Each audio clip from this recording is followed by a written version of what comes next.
Omusumba Gary Skinner awandiisa akatabo akoogera ku bulamu bwe okumala emyaka 4 gy'amaze mu nnyaffe Uganda ng'abuulira enjiri ssaako n'ebigwa mu kkowe lino. Okusinza ku yagamba nti yawulira eddoboozi lya Mukama nga limusindika okujja mu Uganda, wabula ng'ekimuleese kwe kuleeta kyaki ey'enjawulo ng'eno etunudde nnyo abavubuka ssaako n'okukyusa olulimi okuva mu Luganda okudda mu Luzungu anti kyekyali kibula mu bya wano.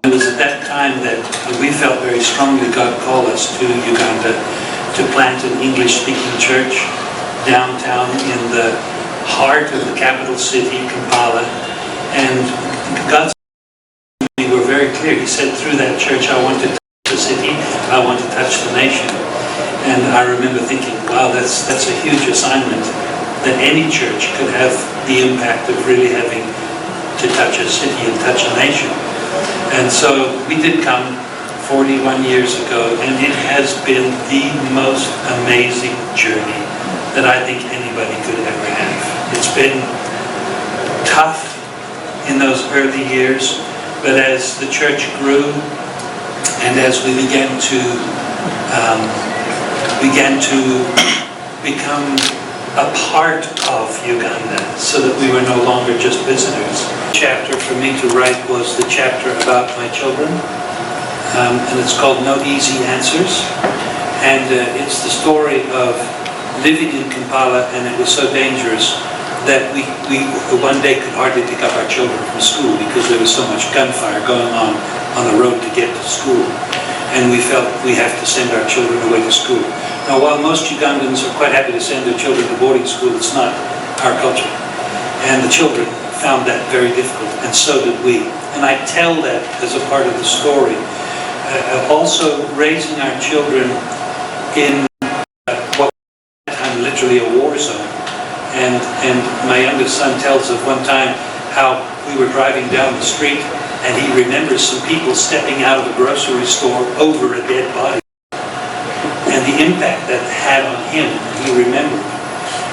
The impact of knowing that they were at school and we were in the middle of a war zone. There were those kind of things. It left trauma in their lives. Gary Skinner ye mutandisi w'ekyaki eya Watoto Ministries, wabula agamba nti mu bulamu bwe omusumba Robert Kayanja naye yakola ky'amaanyi nnyo era ne babako bye baatuukako. Of Watoto Church, and we were friends and we interacted well. We both got very busy and we went in different directions.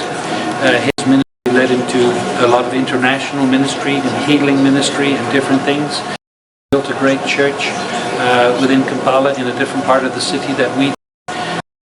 He went on to do some really significant things and influenced a lot of people's lives. I went in a different direction, building a very different kind of church with a different impact. I've never had a problem with Pastor Robert. He's never had a problem with me. And the amazing thing is that we've ended up as neighbors. We literally live next door to each other. He built a house and I built a house and they happen to be next door and we're good neighbors. Gary Skinner mufumbo era nga mukyala we ye Marilyn Skinner nga bajja mu Uganda mu 1984. Bano baatandika obuweereza Watoto Church Care Ministries nga kati ye yabbulukuka okuweza emyaka 4 gy'emaze mu nnyaffe Uganda. Erina amatabi ag'enjawulo mu Kampala n'ebitundu by'eggwanga ebitali bimu. Eggwanga lino likusatiddwa Yise Kigogo ne Sise Namatiko ku lwa Channel 44 olweggulo.